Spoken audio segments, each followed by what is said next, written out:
지난주에 우리는 생명보다 소중한 것은 없다라는 사실을 알았어요. 애굽 땅에 엄청난 기근이 찾아왔습니다. 땅이 황폐케 되었어요. 먹을 양식이 다 떨어졌어요. 결국 애굽 사람들은 자신들의 모든 돈을 모아서 양식을 사야만 했습니다. 그런데 그 돈까지 떨어지자 자신들의 가축을 팔아서 양식을 구해야 했습니다. 그런데 그 가축마저 떨어지자 이제는 자신들의 토지, 심지어는 자신의 몸까지 팔아서라도 양식을 구해야 했다라는 것입니다. 왜 그랬을까요? 생명을 얻어야 했기 때문이에요. 그래요. 생명보다 소중한 것은 없어요. 자신의 모든 것을 다 팔아서라도, 심지어 자신의 몸까지 팔아서라도 사야 하는 것, 얻어야 하는 것이 생명이라는 것입니다. 그러나 우리가 그렇게 의지하는 재물이, 그리고 명예와, 그리고 권력이 우리를 구원할 수는 없다라는 거예요. 그러니까 우리가 이 땅에서 의지하는 그 무엇이 우리에게 영원한 생명을 줄 수는 없다라는 거예요. 오직 생명의 양식 되시는, 말씀의 양식 되시는 예수 그리스도만이 우리에게 영원한 생명을 주실 수가 있으시다라는 거예요. 그렇기 때문에 우리가 반드시 말씀 되시는, 생명 되시는 예수 그리스도를 소유해야만 하는 것입니다. 왜 그래요? 생명보다 소중한 것은 없기 때문이에요. 생명은 온 천하보다 소중해요. 그런데 그와 같이 소중한 그 생명을 살리는 사람들이 있다라는 거예요. 바로 요셉과 같은 사람이에요. 따라서 오늘 저는 어떤 사람이 생명을 살리는 사람인가? 요셉을 통해서 또 본문 말씀을 통해서 함께 나누어 보기를 원합니다. 요셉은 애굽 사람들에게 먹을 양식과 또한 토지에 뿌릴 종자를 나누어 주었어요. 애굽 사람들이 그와 같은 극심한 기근 중에도 죽지 않고 살 수 있었던 이유예요. 그러나 그 대가로 애굽 사람들은 바로의 종이 되었어요. 또 그들의 토지는 바로 왕의 소유가 되었어요. 이제 애굽 백성들은 수확한 곡식의 5분의 1을 세금으로 상납해야만 했다라는 거예요. 그렇다면 요셉은 오직 자신의 권력만을 유지하기 위해서 백성들을 착취해서 왕을 배불리게 한 사람이라고 생각할 수가 있어요. 자유로운 백성들을 종으로 만든 악한 통치자라고 생각할 수 있다는 거예요. 언뜻 생각하면 그렇게 생각할 수 있어요. 그렇다면 과연 정말로 요셉은 악한 통치자인가? 이런 요셉의 조치를 이해하기 위해서는 그 당시의 일반적인 상황을 우리가 이해해야 하는 거예요. 그 당시 주변 국가들의 지주들은 소출량의 절반 정도를 가져갔대요. 그렇다면 소출량의 5분의 1을 상납하는 것은 절대적으로 무리한 요구가 아니라는 거예요. 또 창세기 41장 34절의 말씀을 보면 요셉은 흉년이 들기 이전에도 수확한 곡식의 5분의 1을 세금으로 바치게 했다라는 거예요. 그렇다면 5분의 1의 세금을 바치게 한 것은 전혀 심한 그런 정책은, 그런 통치의 그 방법은 아니라는 거예요.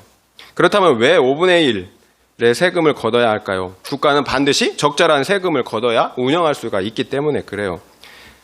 세수가 있어야 기근이나 전쟁처럼 또다시 나라와 백성들이 어려움을 당할 때 그 식량이나 돈으로 나라를 지키고 또 백성들을 도울 수가 있다는 거예요. 전쟁을 대비하기 위해서, 또 치안을 담당하기 위해서, 또 공공의 복지나 또 가난한 사람들을 돕기 위해서 반드시 세금이 필요하다라는 거예요. 오늘날에도 우리가 잘 알지 못할 뿐, 인식하지 못할 뿐이지 많은 세금들을 내고 있어요. 모든 상품을 살 때 우리는 10%의 부가세를 내고 있어요. 또 기름을 주유할 때 유류세를 내고요. 또 각자의 소득에 따라 소득세를 내요. 취득세, 상속세, 등록세, 주민세 등 수많은 세금을 내고 있다라는 거예요. 오늘날에도 대략 20% 이상의 세금을 낸다라고 생각할 수가 있는 거예요. 우리가 단지 인식하지 못할 뿐이지 이처럼 우리는 수많은 세금들을 내고 있어요. 그러니까 요셉의 통치는 악한 통치가 아니라는 거예요. 오히려 선한 군주로서의 통치라는 거예요. 그리고 지난주에도 살펴보았듯이 종이 된다라는 것이 무조건 나쁜 것은 아니라는 거예요. 그 당시 애굽의 백성들은 절대적인 기근으로부터 자신들을 스스로 구원할 수가 없었어요. 결국 자신들을 구원해줄 누군가의 절대적인 그런 도움, 보호가 필요했다라는 거예요. 따라서 종이 된다라는 것은 자유로운 삶을 박탈당한 노예로서의 삶을 말하는 게 아니에요. 스스로를 구원할 수 없는 존재가 누군가의 절대적인 보호를 받게 된다라는 의미예요. 그러니까 악한 통치자의 종이 되는 것은 문제지만 선한 통치자의 종이 된다라는 것은 좋은 것이라는 거예요. 특별히 자신 스스로를 구원할 수 없는 그런 사람들에게는 누군가에게 종이 된다라는 것. 그래서 그 선한 사람이 나의 왕이 된다라는 것은 너무나 필요한 조치라는 거예요. 실제로 세상 사람들은 겉으로는 자유한 것 같아요. 그렇지만 죄의 종, 사탄의 종이라는 거예요. 그리고 그 마지막은 사망에 이르게 된다라는 거예요. 결국 요셉의 행위는 예수 그리스도께서 자신의 피값으로 우리를 사서 하나님께 드린 것과 같다라는 거예요. 우리는 죄와 사망의 종에서 해방되어서 하나님의 종, 의의 종이 되었어요. 그리고 그 결과로 우리는 영원한 생명을 얻게 되었다라는 거예요. 그렇다면 요셉의 통치는 결코 착취가 아니에요.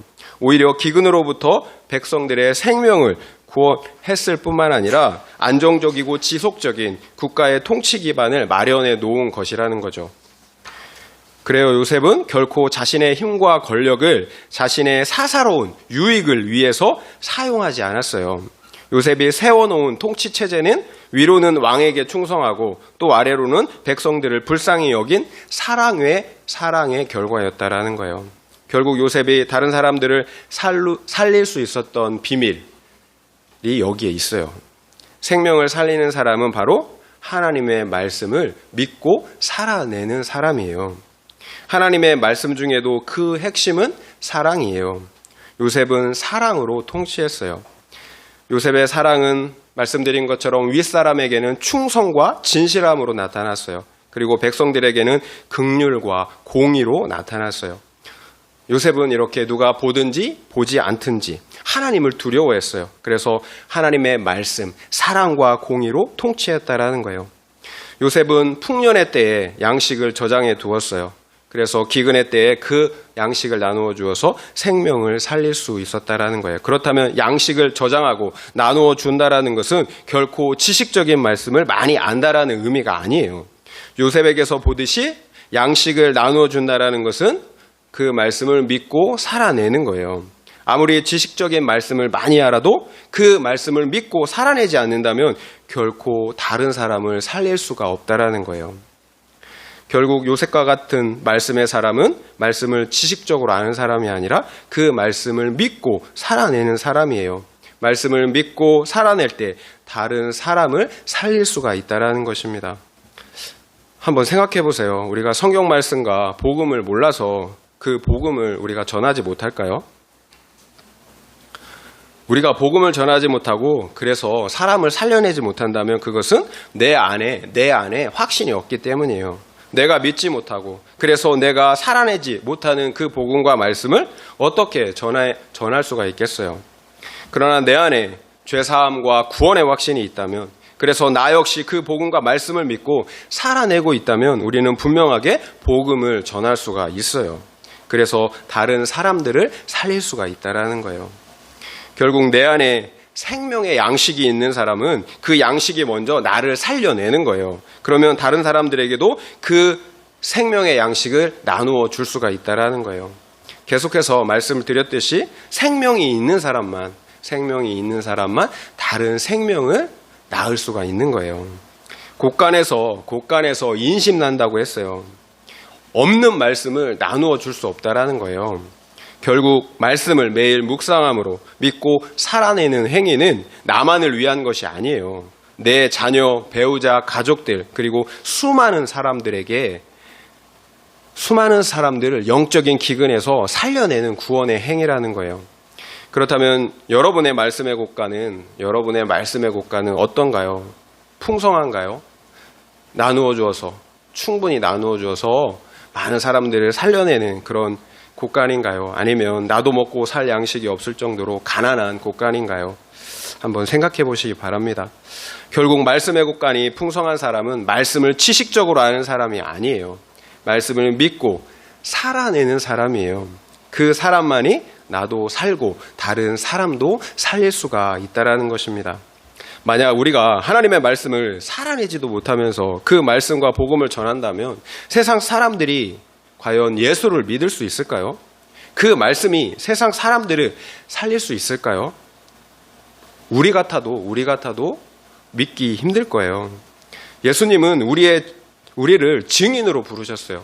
우리를 구원하여 주셔서 우리를 증인으로 세워주셨다라는 거예요. 증인은 예수님의 죽으심과 부활하심을 증거하는 사람들이에요. 증인은 말로, 삶으로, 우리의 말로 또 삶으로 예수를 증거하는 사람들이라는 거예요. 그렇다면 오늘날 우리 증인들, 예수의 증인들의 문제는 과연 무엇일까요? 말로는 증거하는데 말씀을 실천하는 삶은 없다라는 거예요. 말로는 증거하는데 삶으로는 증거해내지 못한다라는 거예요. 사랑이 없어요. 그러니까 예수를 증거하는 방식 역시 무례해요. 그 안에 사랑이 없으니까 무례하다라는 거예요. 나타나야 할 사랑은 나타나지 않고 오히려 우리의 교회의 이기적인 모습만 보여주고 있다라는 거예요.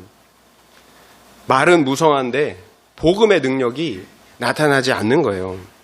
왜 우리 기독교가 정치 세력화 됐나요? 왜 세상 사람들이 손가락질하는 그런 단체가 되었느냐라는 거예요. 분명 예수님은 십자가의 희생의 본을 보여주셨는데 왜 우리는 칼로 세상을 정복하려고 하느냐라는 거예요.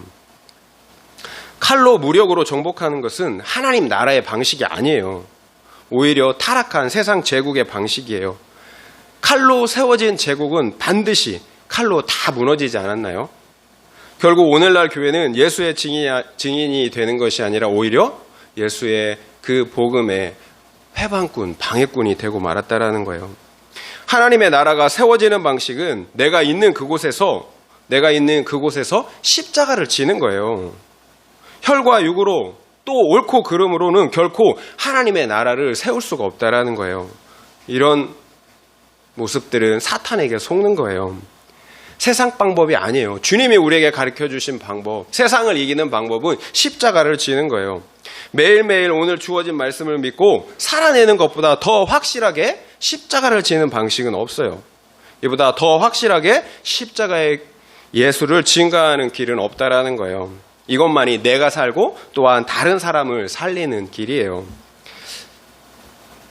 앞서서 바로왕은 요셉을 하나님의 영에 감동된 사람이라고 말했어요. 그렇다면 생명을 살리는 사람은 성령의 사람이라는 거예요.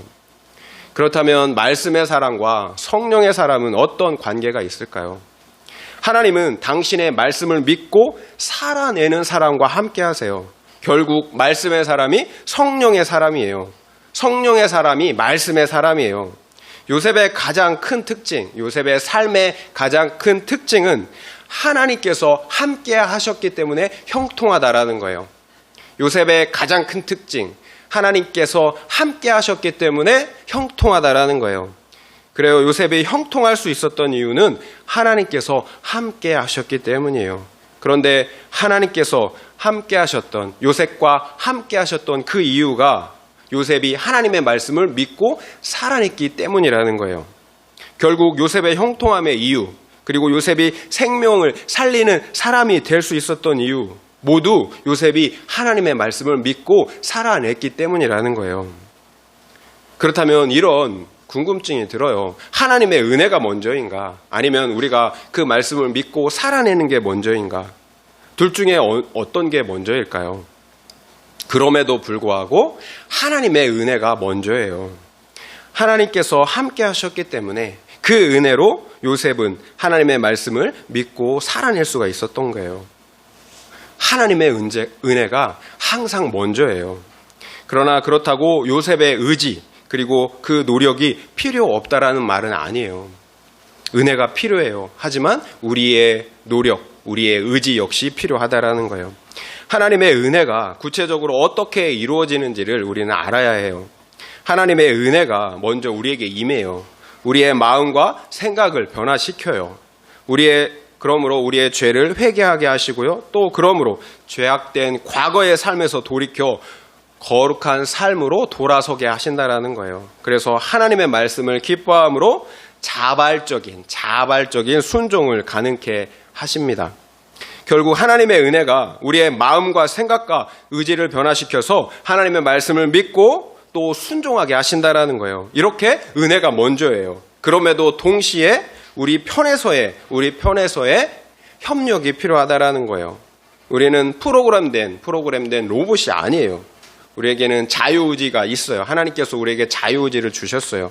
자원함으로 또 기뻐함으로 하나님과 또 그분의 말씀을 선택할 수 있도록 해주셨다라는 거예요. 우리가 그러니까 기뻐함으로 하나님의 말씀을 선택할 수도 있고 또 선택하지 않을 수도 있다라는 거예요. 그러니까 우리의 선택에 따라서 우리의 순종 여부에 따라 하나님의 은혜 역시 달라진다라는 거예요. 하나님의 은혜 안에 있지만 우리의 선택, 우리의 순종 역시 중요하다라는 거예요. 결론적으로 우리가 해야 하는 것이 있어요. 내 힘과 열심을 의지하는 것이 아니에요. 오직 하나님의 은혜를 간구해야 하는 거예요. 우리 스스로는 결코 말씀을 믿고 살아낼 능력이 없다라는 것을 알아야 해요. 만약 우리가 내 힘과 열심을 의지하게 된다면, 우리의 힘과 열심만 의지하게 된다면 율법주의에 빠지게 돼요. 앞서도 말한 것처럼 사랑 없는 기독교가 되고 만다라는 거예요. 사랑 없는 신자들이 되고 만다라는 거예요. 말씀대로 살려고 하는데도 왜 혈기, 왜 생색이 날까요? 또 말씀대로 사는데 왜 내 안에 기쁨이 없을까요? 은혜가 없기 때문이에요. 내 안에 사랑이 없기 때문이에요. 하나님의 은혜로 하지 않고 내 열심으로 하려고 하기 때문이에요. 결국 우리가 반드시 해야 하는 것이 바로 하나님의 은혜를 간구하는 것이에요. 우리의 힘으로는 회개할 수 없어요. 그리고 하나님의 말씀을 기뻐함으로 믿고 순종할 수도 없어요. 반드시 하나님의 은혜가 임할 때만 회개도 믿음도 사랑도 순종도 할 수 있다라는 거예요. 우리가 은혜 하는데 은혜는 하나님의 값없이 공짜로 주시는 선물이에요. 그런데 그 은혜는 또 어떤 의미가 있냐면 성령이라는 의미가 있어요. 하나님의 성령이 임할 때 그 값없는 은혜가 우리에게 주어지기 때문에 우리가 은혜를 구한다라는 것은 또 성령을 구한다라는 의미도 있다라는 거예요. 왜냐하면 성령께서 값없는 은혜를 우리에게 부어 주시기 때문에 은혜라는 말은 또 성령을 의미한다라는 거예요. 우리가 은혜를 구한다라는 것은 성령께서 내 안에서 다스리시고 통치하시도록 해달라는 의미가 있다라는 거예요. 우리가 반드시 말씀의 자리, 기도의 자리에 있어야 하는 이유예요. 우리가 말씀을 묵상하는 그 시간만큼 또 기도해야 하는 거예요. 우리가 말씀을 묵상하는데 믿고 살아내는 힘이 없잖아요. 그래서 기도해야 하는 거예요. 그래야 기쁨 가운데, 은혜가 임할 때 기쁨 가운데 그 말씀을 믿고 살아낼 수가 있어요. 이것만이 나도 살고 너도 사는 길이에요. 물론 인내가 필요해요. 나도 그렇고 상대방도 쉽게 변하지가 않아요. 그래서 인내의 시간이 필요한 거예요. 우리가 쉽게 변하지 않아요. 여전히 되었담이 없어요. 계속 변한 것 같은데 여전히 제자리에 내 모습을 보게 된다라는 거예요. 하나님께서 우리에 대해서 오래 참으시고 믿어주시는 것처럼 그래서 우리 역시 다른 사람에 대해서 오래 참아줄 수 있어야 된다라는 거예요. 매일매일의 은혜가 필요한 거예요. 오늘 하루를 또 말씀을 붙잡고 살아내야 하기 때문에 매일매일의 은혜가 필요한 거예요. 그러면 하나님께서 나를 구원하시고 또 상대방을 구원하신다라는 거예요. 8월 11일자 큐티인 간증자의 나눔을 함께 나누려고 해요. 불신자였던 이 간증자는 믿는 아내를 만나서 결혼했어요. 그런데 믿을 수 없는 일이 벌어졌어요. 그 믿는 아내가 바람을 폈다라는 거예요. 많은 경우에 믿지 않는 남편이 바람을 피우게 되는데 매우 드문 그런 경우예요. 이분이 아이들 때문에 이혼을 하지 못하고 있을 무렵에 3개월 만에 집 나갔던 아내가 다시 돌아왔다고 합니다. 그 이후의 내용은 이분의 나눔을 그대로 읽는 것으로 하겠습니다. 그러던 어느 날 주일 아내와 함께 예배를 드리고 나오는데 갑자기 아내가 몸을 돌려 문자 메시지를 확인했습니다. 순간 상간남이 문자를 보냈나 하는 의심이 걷잡을 수 없이 밀려왔습니다. 급기야 아내를 추궁하며 휴대폰 메시지를 복원해 그 사람과 연락한 게 확인되면 다 죽여버린다며 분을 냈습니다. 그런데 제가 잠시 양육을 받으러 간 사이 아내는 모든 소지품을 남겨둔 채 그날 감쪽같이 사라져 버렸습니다. 그렇게 일주일이 지나니 저는 차라리 이혼하게 내버려 두시지 어찌하여 이런 험한 꼴을 당하게 하시냐며 하나님을 원망했습니다. 망연자실하여 양육받는 것도 포기하고 싶었지만 그래도 양육자님이 권면하셔서 이왕 망한 인생 교회에서 하라는 대로 해보자며 양육을 이어갔습니다. 그런데 이후 양육 시간마다 제가 아내를 내 소유물처럼 여기며 핍박한 것이 깨달아지면서 바람 피운 아내보다 내가 더 추악한 죄인임을 눈물로 회개하게 되었습니다. 아내의 행방은 묘연해도 여전한 방식으로 날마다 큐티하며 공동체에서 저의 죄를 나누며 가다 보니 여호와께서 너희를 위하여 싸우시리니 너희는 가만히 있을지니라는 말씀처럼 1년 후에 아내가 자기 발로 가정과 공동체에 돌아왔습니다.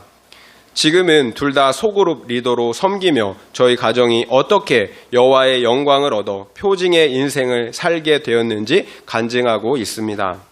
간증자의 나눔을 통해서 우리는 말씀의 공동체의 중요성, 그리고 말씀을 믿고 살아내는 것의 중요성, 그리고 인내의 중요성을 깨닫게 돼요. 내가 인내하며 말씀을 믿고 살아낼 때 나의 구원을 이루어요. 그리고 아내의 구원을 이루어요. 그리고 가정의 구원을 이뤘다라는 거예요. 또한 남편과 아내도 모두 소그룹 리더로 세워져서 사람들을 살리게 되었다라는 거예요. 이처럼 사람을 살리는 사람은 어떤 상황에서도 말씀을 믿고 살아내는 사람이에요. 그 사람만이 다른 사람을 살릴 수가 있습니다. 요셉의 인생에서 한 가지 놓칠 수 없는 것이 있어요. 요셉이 사람을 살리는 사람이 될 수 있었던 것은 고난의 시간들을 통과했기 때문이라는 거예요.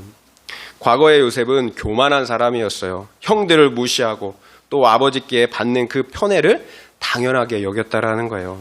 결코 애굽의 총리가 되어서 세상 사람들을 살릴 만한 그런 실력이 없었다라는 것입니다. 그런 요셉이 세상 사람들을 살리는 구원자가 될 수 있었던 것은 전적인 하나님의 은혜예요. 그런데 그 은혜가 극심한 고난이라는 형태를 통해서 주어졌다라는 거예요. 그러니까 17세의 어린 요셉은 형들에게 팔려, 다른 사람도 아니고 형들에게 팔려 애굽의 종이 되어야 했어요.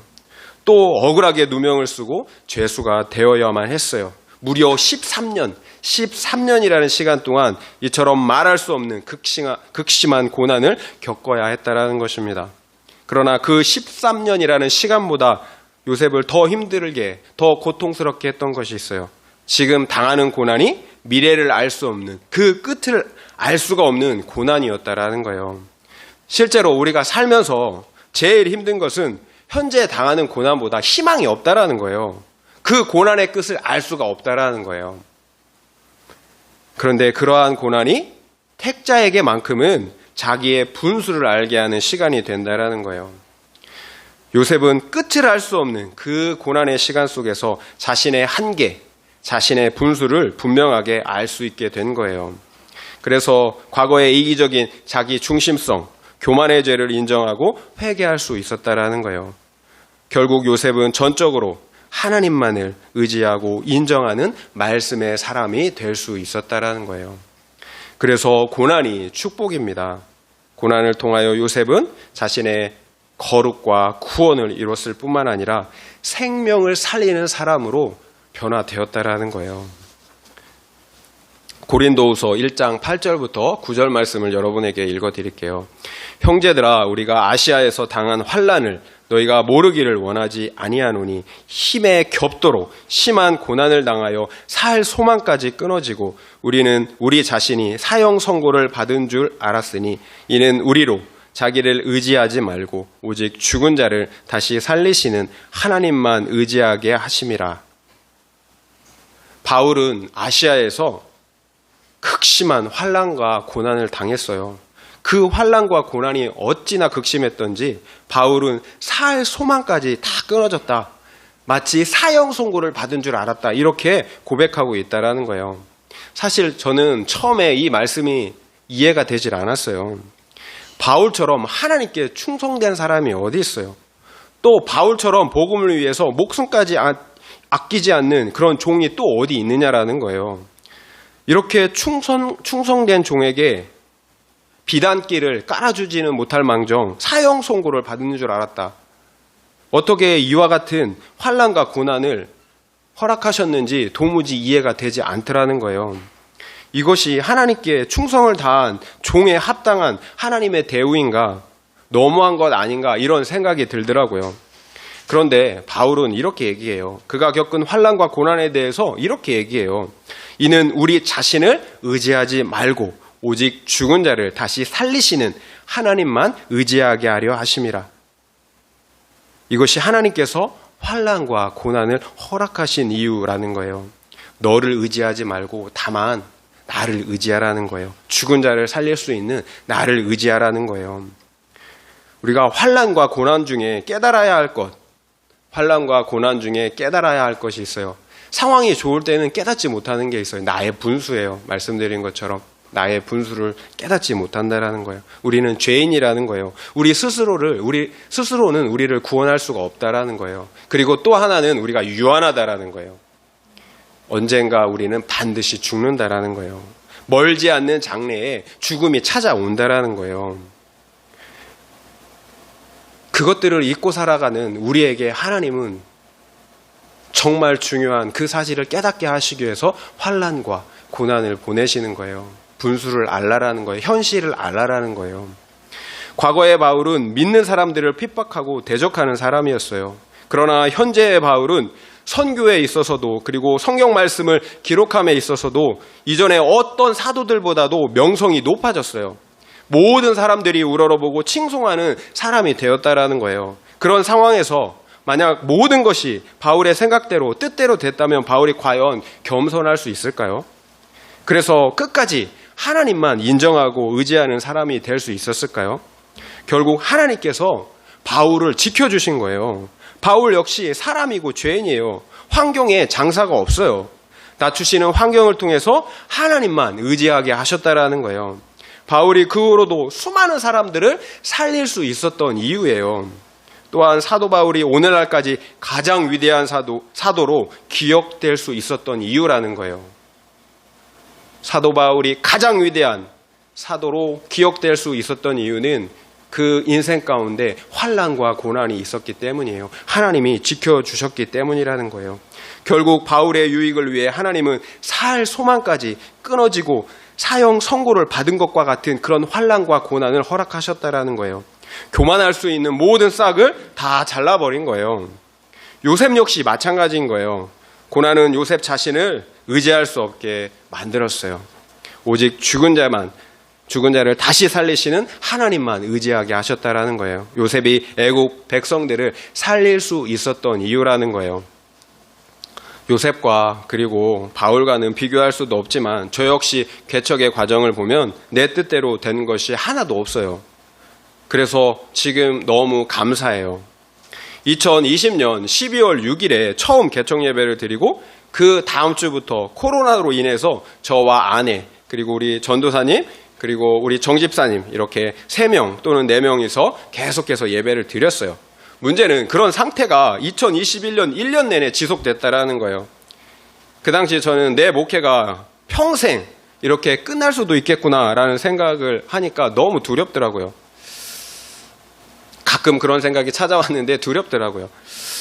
그래서 그 당시 제가 하나님을 더 의지할 수 있는 이유가 됐었던 것 같아요.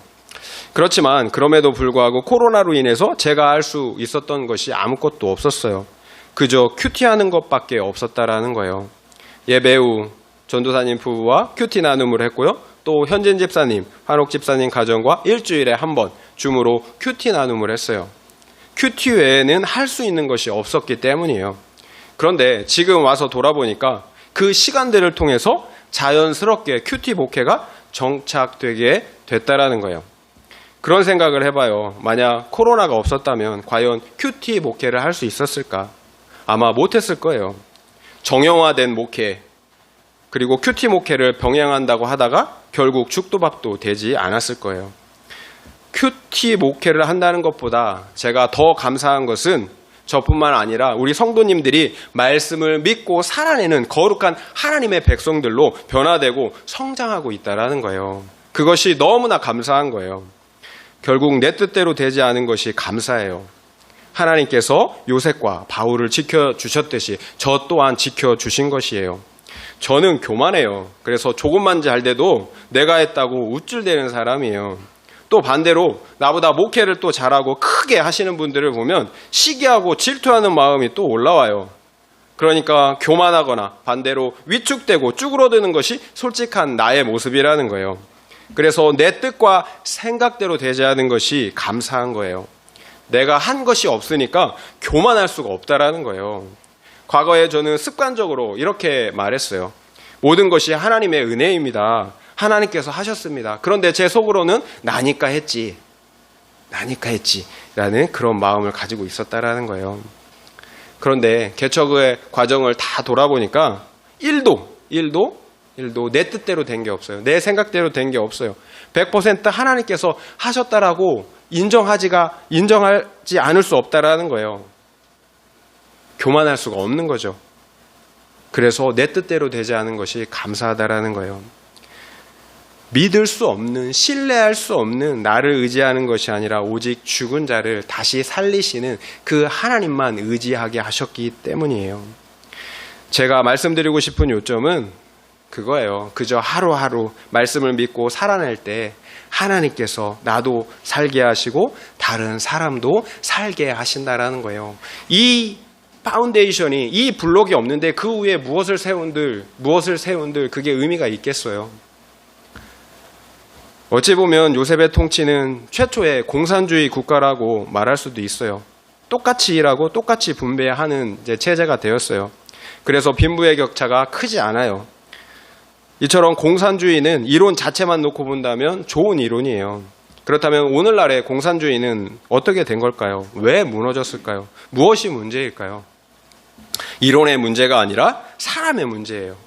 통치자의 문제, 백성들의 문제라는 거예요. 이기적인 통치자들은 일반 백성들을 착취해요. 본래 공산주의는 계급이 사라져 평등해지는 건데 오히려 새로운 계급이 생기고 새로운 차별, 착취가 생겨났다라는 거예요. 또한 일반 백성들 역시 일을 열심히 하지 않아요. 그래서 생산성이 떨어져요. 다 같이 가난해진다라는 거예요. 왜냐하면 열심히 일하나 열심히 일하지 않으나 똑같이 나누니까 이기적인 인간들이 굳이 열심히 일하려고 하지 않는다라는 거예요. 결국 공산주의의 이론 자체는 나쁘지 않아요. 타락한 인간이 구현해낼 수 없는 이론이라는 거예요. 사람들이 변하지 않는 이상 실현할 수가 없다라는 거예요. 결국 좋은 이념, 좋은 통치 체제보다 중요한 것은 본질적으로 요셉처럼 좋은 지도자가 있어야 한다라는 거예요. 그리고 백성들 역시 좋은 백성이 되어야 한다라는 거예요. 그러니까 아무리 좋은 이념, 통치 체제가 있다 할지라도 사람이 변하지 않으면 안 된다라는 거예요. 사람이 바뀌지 않으면 아무 소용이 없어요. 하나님의 나라가 왜 무너졌을까요? 하나님의 나라가 이론적으로 문제가 있어서 무너졌을까요? 아니에요. 백성들이 타락했기 때문이에요. 나 중심적인 사람들, 이기적인 사람들이 모였는데 그 이름이 하나님의 나라면 무엇하고 교회면 무엇하겠어요. 하나님의 말씀대로 살지 않고 내 마음, 내 욕심대로 살아간다면 그것이 하나님의 나라이고 또 교회이겠어요? 그래서 그 사람들이 세상 사람들을 살릴 수가 있겠느냐라는 거예요. 하나님께서 끝까지 우리를 포기하지 않으시고 우리의 거룩과 구원을 이루어 가시는 이유예요. 사람이 변해야 하나님의 나라가 세워지기 때문이에요. 요셉처럼 변화된 사람, 그 거룩한 그 말씀의 사람만이 죽어있는 이 세상 사람들을 살릴 수가 있기 때문에 그렇다라는 거예요. 여러분에게 생각해 볼 수 있는 적용 질문을 드려볼게요. 나는 생명을 살리는 사람입니까? 매일의 큐티, 곧 하나님의 말씀을 묵상함으로 믿고 살아내고 있느냐라는 것입니다. 한번 생각해 보시기 바랍니다. 나는 생명을 살리는 사람입니까? 매일의 큐티, 곧 말씀을 묵상함으로 믿고 살아내고 있습니까? 한번 생각해 보시기 바랍니다. 말씀을 마무리하겠습니다. 생명보다 소중한 것은 없어요. 그래서 예수님은 그 소중한 우리의 생명을 구원하시기 위해서 친히 자신의 생명까지 내어주셨어요. 그런데 그처럼 귀한 생명을 살리는 사람이 있습니다. 바로 요셉과 같은 사람입니다. 생명을 살리는 사람은 요셉처럼 생명의 양식을 저장해 두었다가 기근에 처한 사람들에게 나누어 주는 사람입니다. 그런데 생명의 양식을 나누어 주는 것은 다른 것이 아닙니다. 생명의 양식인 말씀을 믿고 살아내는 것입니다. 사람을 살리는 것은 대단한 것을 하는 것이 아니에요. 내가 먼저 말씀을 먹고 그 말씀대로 살아내는 것입니다. 그러면 내가 먼저 생명을 얻고 그 생명을 풍성하게 누리게 됩니다. 그러면 나를 통해 그 생명의 양식이 나누어지게 되는 것이에요. 내 입술의 증거를 통해 그리고 내 삶을 통해 그 생명의 양식이 나누어지게 된다는 것입니다. 하나님께서 특별히 부르시지 않았다면 모든 사람들이 멀리 해외 선교지로 나갈 필요가 없어요. 내가 있는 그곳에서 말씀을 살아내는 것이 사람을 살리는 선교예요. 가정의 주부로, 남편으로, 또 학교에서는 학생으로, 또 직장에서 그 자리에서 말씀을 살아내는 것이 사람을 살리는 선교라는 거예요. 특별히 하나님의 말씀을 살아내는데 그 하나님의 말씀의 핵심은 사랑이에요. 당장 눈가림만 해서는 안 된다라는 거예요. 가족을, 상사를, 부하 직원을 진실하게 사랑해야 합니다. 그러기 위해서는 우리가 먼저 사랑을 받아야 되는 거예요. 우리가 그 사랑을 누려야 하는 거예요. 그래야 다른 사람을 사랑할 수가 있고요. 또 그러므로 다른 사람을 살려낼 수가 있습니다. 내가 먼저 사랑을 받아야 합니다. 십자가의 사랑을 확신하고 그 은혜 가운데 거해야 한다라는 거예요. 그래야 할 때만 우리는 다른 사람을 사랑할 수가 있고 또 그러므로 다른 사람의 생명을 살려낼 수가 있습니다. 이와 같은 은혜가 우리 모두에게 있기를 예수의 이름으로 축원드립니다.